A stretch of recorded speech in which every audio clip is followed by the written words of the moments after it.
¿Qué implica la mayordomía de la familia? Es nuestro tema. Vamos a leer en 1 Corintios capítulo 4 versículo 2, donde la palabra del Señor nos dice: además, se requiere de los administradores que cada uno sea hallado fiel.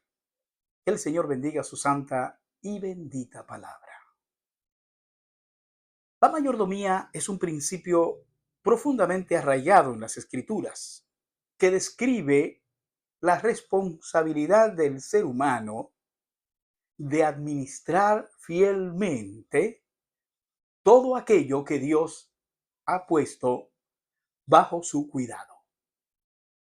No somos dueños de nada, somos administradores de lo que pertenece a Dios. Y esta verdad se aplica no solo a los bienes materiales, sino también a los dones espirituales, el tiempo, las oportunidades y de manera muy especial a la familia. El apóstol Pablo, al escribir a los Corintios, establece un principio universal. Lo que Dios demanda de un mayordomo es fidelidad. No brillantez, no fama, no reconocimiento humano, sino fidelidad. Y esta fidelidad implica responsabilidad, compromiso y una conciencia constante de rendición de cuentas ante Dios. Cuando llevamos este principio al ámbito familiar, comprendemos que el hogar no es una institución puramente social o cultural, sino una estructura divina confiada al cuidado del hombre y la mujer. La familia, según el diseño bíblico, es el primer espacio donde se manifiesta la mayordomía. Es allí donde se forman los valores, donde se cultiva la fe, donde se aprende el amor, la disciplina y la obediencia. Es también el lugar donde se reflejan las virtudes o las deficiencias del carácter humano. Por tanto, hablar de la mayordomía de la familia es hablar de una responsabilidad muy sagrada. A la luz del texto bíblico que hemos escogido, podemos afirmar que cada miembro de la familia tiene un rol específico dentro de esta administración divina. El esposo, la esposa, los padres y los hijos están llamados a ejercer su función con fidelidad, conforme al orden establecido por Dios en su palabra, en la Biblia.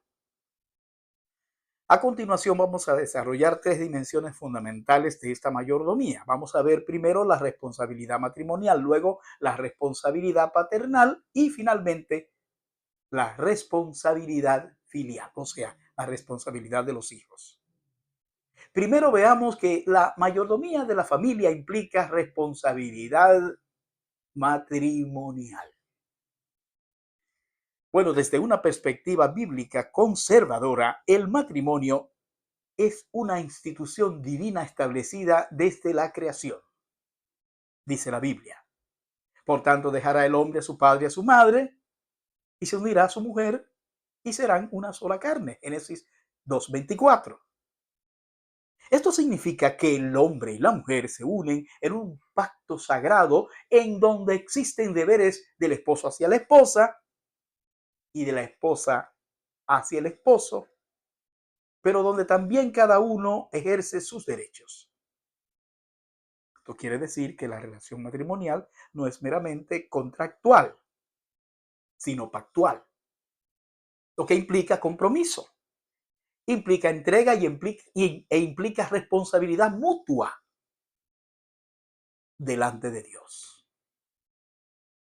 En este sentido, debemos hablar de la responsabilidad de la esposa hacia el esposo y viceversa, en las relaciones sexuales, por ejemplo. Y la importancia que esto tiene en la felicidad del hogar y en la buena relación de la pareja. Sabemos de la advertencia bíblica al respecto, específicamente mencionado por el apóstol Pablo como un problema existente en muchas parejas donde por algún motivo el uno y el otro se niegan en sus deberes conyugales. Y sabemos además las consecuencias desastrosas que esto puede llegar a provocar en la relación matrimonial y familiar. El apóstol desarrolla con claridad este tema en su primera carta a los Corintios, donde enseña que el esposo y la esposa deben cumplir el uno con el otro el deber conyugal, reconociendo que sus cuerpos no les pertenecen exclusivamente, sino que están al servicio mutuo dentro del matrimonio, dice así el apóstol. El marido cumpla con la mujer el deber conyugal y asimismo la mujer con el marido. La mujer no tiene potestad sobre su propio cuerpo sino el marido, ni tampoco tiene el marido potestad sobre su propio cuerpo sino la mujer. No os neguéis el uno al otro, a no ser por algún tiempo de mutuo consentimiento, para ocuparos sosegadamente en la oración, y volved a juntaros en uno, para que no os tiente Satanás a causa de vuestra incontinencia. 1 Corintios 7, versículos 3 al 5. Fíjese que esta enseñanza no es opcional, es normativa. Y su incumplimiento abre la puerta a tentaciones que pueden destruir la relación. Y por eso Pablo advierte que la abstinencia solo debe ser temporal y de común acuerdo para dedicarse a la oración, por ejemplo. Y luego deben volver a unirse, como él dice, para que no os tiente Satanás. Bueno, en cuanto al liderazgo del hombre, Efesios 5:23 establece lo siguiente: porque el marido es cabeza de la mujer, así como Cristo es cabeza de la iglesia, la cual es su cuerpo y él es su Salvador. Este liderazgo no es autoritario ni despótico, sino sacrificial, basado en el amor. El esposo está llamado a amar a su esposa como Cristo amó a la iglesia, lo cual implica entrega total, protección, pero también implica provisión. Por su parte, la esposa está llamada a respetar y apoyar a su esposo. Efesios 5:33. Reconociendo su liderazgo dentro del orden divino. Y esto no implica inferioridad, sino una función complementaria dentro del diseño de Dios. Bueno, pero en el contexto contemporáneo donde las dinámicas económicas han cambiado, es muy posible que la mujer contribuya al sustento del hogar. Sin embargo, esto no debe alterar el orden espiritual establecido por Dios, que es que el hombre sea el proveedor y la mujer el pilar sustentable del hogar. El hecho de que muchos de estos roles han sufrido ciertos cambios con el tiempo, de tal manera que la mujer se ve en la necesidad de aportar para el sustento de la familia, amerita definir cómo esto puede hacerse sin lesionar el orden bíblico en el que el hombre siga jugando su rol como cabeza del hogar. O sea, el hombre es aquel a quien Dios le pedirá cuentas, como una especie de sacerdote de la familia. Se espera que entonces el hombre cumpla su papel adecuadamente y que la mujer se sienta complacida de que su esposo sea un buen mayordomo de su casa, cosa en la que ella se sienta honrada y feliz.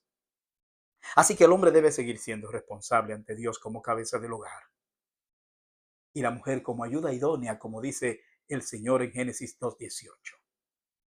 Y así desempeñará un papel fundamental en la estabilidad emocional y espiritual de toda la familia. En segundo lugar, veamos que la mayordomía de la familia implica responsabilidad paternal. Bueno, y esto se aplica tanto a la madre como al padre hacia los hijos. Y tiene que ver con la administración del hogar. los valores en los hijos, el deber de cuidar a los hijos, de criarlos en sujeción y de darles la formación hogareña requerida, y velar por la integridad de sus vidas, por su alimentación, por su vestido, por su educación, protegerlos en todos los sentidos, hasta que estos vástagos lleguen a valerse por ellos mismos. Por esto también se refiere al deber de enseñarlos a ser útiles para ellos mismos, a ser útiles para la familia y a ser útiles para la sociedad. Enseñarlos a tener un buen comportamiento ciudadano y ser responsables con sus asignaciones, tanto en el hogar como en la escuela, la universidad y el trabajo, cuando lo tengan. La Escritura enseña que los hijos son una herencia de Jehová, dice el Salmo 127:3, lo que implica que no son propiedad absoluta de los padres, sino una responsabilidad delegada por Dios. Como mayordomos, los padres deben criar a sus hijos conforme a los principios establecidos por Dios en su palabra. Efesios 6:4 establece, por ejemplo, un mandato muy claro y dice: vosotros padres no provoquéis a ira a vuestros hijos, sino criadlos en disciplina y amonestación del Señor. Fíjese usted que este versículo revela dos aspectos muy esenciales: evitar una crianza que genere resentimiento y promover una formación que esté centrada en Dios. La disciplina bíblica no es abuso ni autoritarismo, sino instrucción amorosa que busca formar el carácter. Proverbios 22:6 enseña que instruir al niño en su camino tendrá efectos duraderos. Eso implica enseñanza constante, ejemplo práctico, pero también implica corrección oportuna. Los padres también tienen la responsabilidad de suplir las necesidades materiales de sus hijos. Primera Timoteo 5:8 advierte que quien no provee para los suyos ha negado la fe. Y esta provisión incluye alimento, vestido, educación y también incluye seguridad. Pero fíjese que más allá de lo material, la formación espiritual es central. Deuteronomio 6:6-7 instruye a los padres a enseñar diligentemente la palabra de Dios a sus hijos. En todo momento, en toda circunstancia, dice la Escritura, y estas palabras que yo te mando hoy estarán sobre tu corazón y las repetirás a tus hijos y hablarás de ellas estando en tu casa y andando por el camino y al acostarte y cuando te levantes. Esto implica una vida familiar centrada en Dios, donde la fe no es solamente enseñada con palabras, sino que es vivida. Número 3. La mayordomía de la familia implica responsabilidad filial. Así que finalmente hablemos de los deberes de los hijos hacia los padres.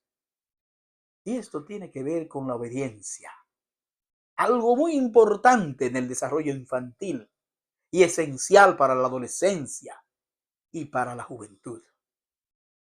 Luego hablemos también de la reciprocidad. El hecho de cumplir el mandamiento de honrar a los padres que Dios ha establecido como norma para la familia.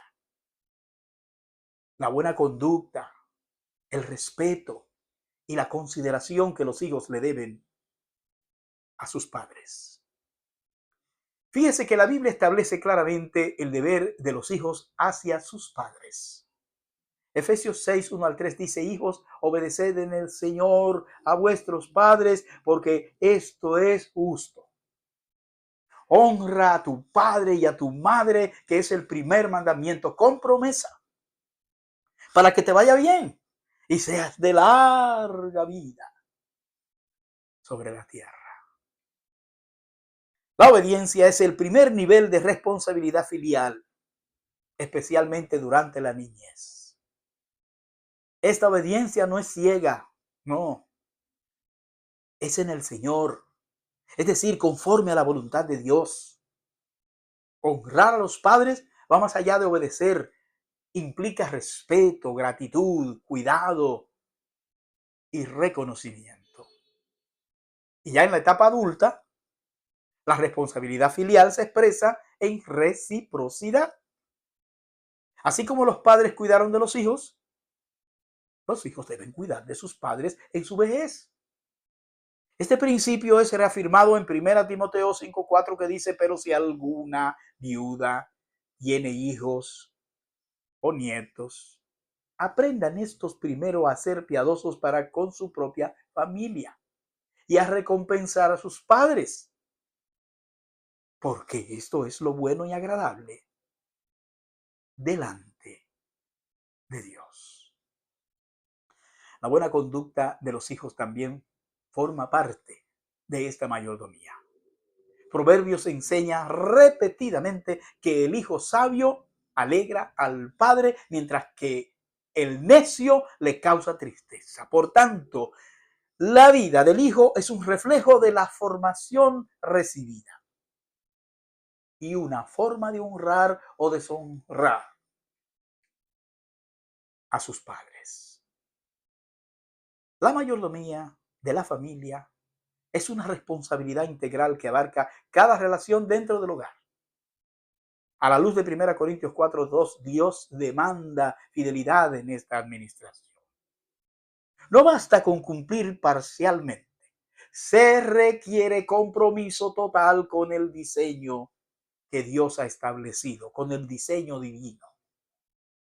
Cuando el esposo ama, la esposa respeta, los padres instruyen y los hijos obedecen, entonces se establece un orden que glorifica a Dios y produce bienestar en la familia.